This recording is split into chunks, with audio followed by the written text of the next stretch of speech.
Welcome back to the Deep Dive. Today, we're getting into something really dark, immersing ourselves in a stack of sources about French Landing, Wisconsin. It's this town kind of decaying, The sources paint this picture of failed resurrections, listing buildings. It sets a real mood. It really does. And that mood, that decay, it's the perfect setting for something truly monstrous. We're looking at the reign of terror of a serial killer they called the Fisherman, and how this bizarre, almost supernatural horror just crashes into this small town. Yeah, and right in the middle of it, you've got this retired detective, Jack Sawyer, former LAPD guy. He wants nothing to do with it, but he's getting pulled back in. Pulled back is right. And before we dive into Jack, let's talk about the place itself.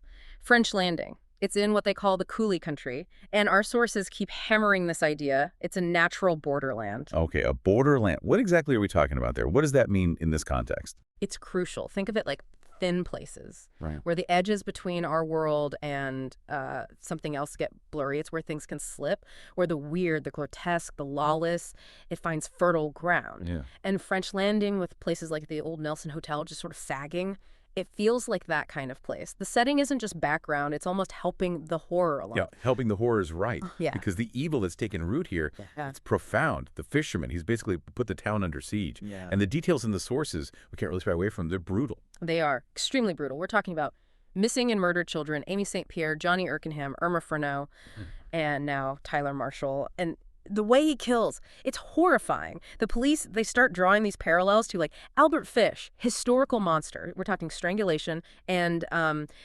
cannibalism, specifically targeting the victim's posterior regions, as the sources put it. Yeah. It didn't beyond It's just murder. That kind of depravity, Mhm. like it's going to attract attention, a lot of attention. Yeah. How did the local police handle that? Because you get the sense they were completely overwhelmed. Oh, completely. And the media just poured gasoline on the fire. There's this one reporter, Wendell Green, he's the one who came up with the name The Fisherman, made it sensational. And the police chief, Dale Gilbertson, he hated Green for it, called him an out-of-town fearmonger. You can feel the tension. Absolutely. It bleeds through in the little details, doesn't it?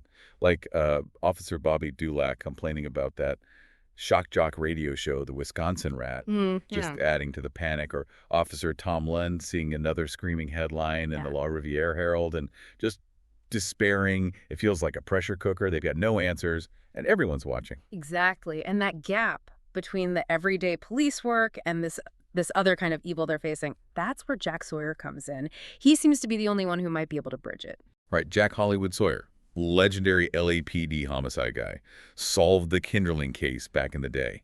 But the sources make it so clear he wants out, desperately wants to be a civilian, live a quiet life. So what pulls him back? What could possibly be strong enough to overcome that? It's not really a choice for him, is it? It's more like a compulsion, driven by his connection to that other place, the territories. The signs start appearing, really bizarre stuff, things he can't ignore, waking dreams, these disturbing visions, like seeing that corpse again on the Santa Monica Pier, the very thing that made him quit years ago. And then there are these red feathers just showing up around his truck. Red feathers. And then the weirdest one, maybe, that tiny robin's egg he finds in his truck's ashtray, almond-sized, and the text says it's so blue a blind man could see it. What's that about? It's like a signal flare, a pointer, and it's pointing him straight towards his most important contact in French Landing, Henry Leyden, the blind man, who somehow sees more than anyone else. Okay, Henry Leyden. This is fascinating.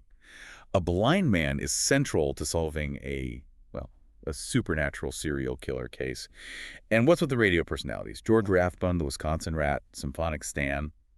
Who is this guy? He's brilliant, a polymath, really. And the radio shows are like facets of his personality, different ways he interacts with the world. George Rathbun's the smooth, knowledgeable sports guy.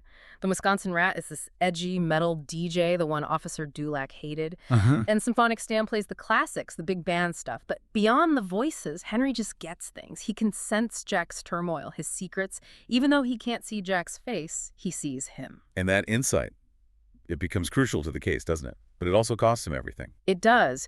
He's the one who listens to a crucial 911 call, analyzes the background noise, and figures out the killer, the Fisherman, has ties to Chicago, narrows the search massively. That's incredible. But that put him right in the killer's sights.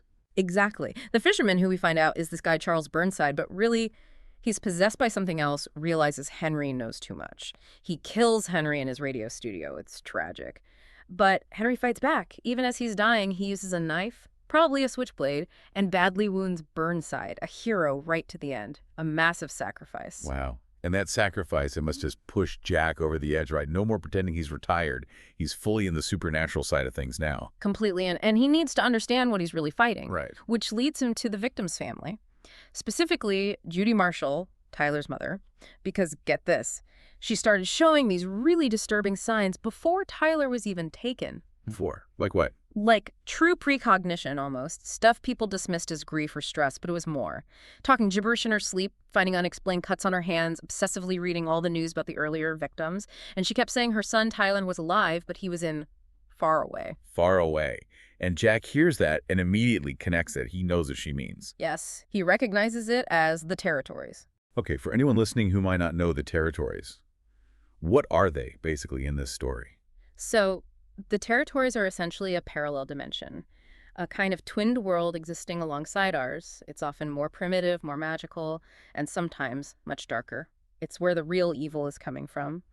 Judy Marshall wasn't going crazy when she tore up Ty's room and left blood streaks. She was psychically sensing his danger in that other world. So the killer, Charles Burnside, he's not the source. He's just a vessel. Exactly. He's the human host for a much older, much more powerful entity named Lord Munshun.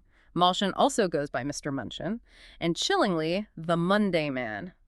That Monday Man name explicitly links back to the Albert Fish comparison earlier. It emphasizes this isn't just random evil, it's ancient, recurring. And Munshun serves an even higher, darker power called the Abala, or simply the King. This is deep, dark magic stuff.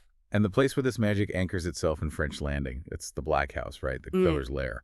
How do the sources describe it? Sounds like more than just bricks and mortar. Oh, much more. They say the house is not sane. It seems to shift, change appearance. Sometimes it looks like the leaden gray-black of thunderheads. People don't see it as just a house. They see it as a node. Like you said earlier, almost a portal. A weak spot where the territories bleed through.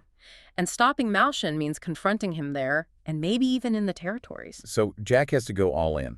He gathers a team for the final assault. Who goes with him? He needs people he can trust completely, people with skin in the game.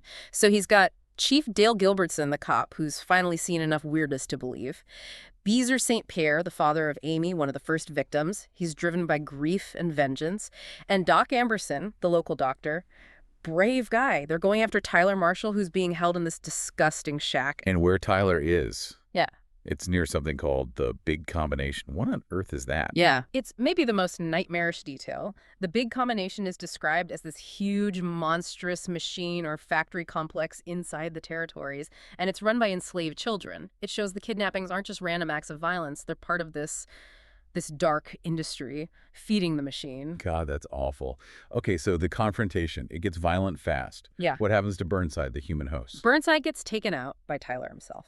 Turns out Tyler has this latent power connected to the territories. In this moment of pure terror and survival, he taps into it, and he literally disembowels Burnside with his bare hands, an incredible, shocking act of self-defense. It basically clears the way for Jack to face the real enemy. Lord Munshun. Yeah. So how does human disguise? And Jack, Yeah. he finally embraces who he is, right? He uses that word, Diamba. Yes, Diamba. It's like his personal magic word, a key. It unlocks his full power, connects him fully to his abilities as well, the term used is talismancer, someone who can navigate and use the power of the territories. It focuses him, makes him a weapon. And he leads the charge. Dale, Beezer, Doc are with him.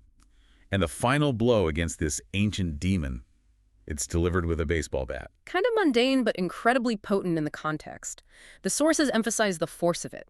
Jack channels everything into that swing. It's described as a swing worthy of like a major league slugger. It connects, and Lord Munshun, the Fisherman entity, is destroyed. Wow, okay. So victory, but not without cost. Huge costs. Tyler's rescued along with other kids. That's the immediate win.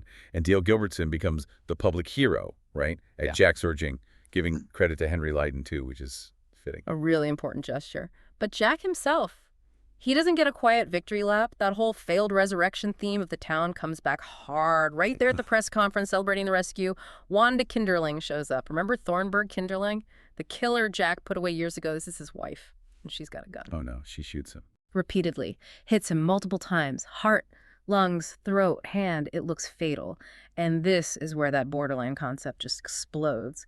He's dying, but he doesn't go to a normal hospital. His old friend, Speedy Parker, who we realize now is a figure from the territories, appears. And Speedy takes Jack, transports him into the territories for healing. So he's saved, but not by our world's medicine. He's saved by the magic he spent so long running from. Exactly. He survived the monster from the territories, only to be saved by the territories. And the sources are pretty clear. Jack will survive, but he will wake different. He can't go through that, be healed by that deep magic, and come back unchanged. That transformation. Yeah. It's profound.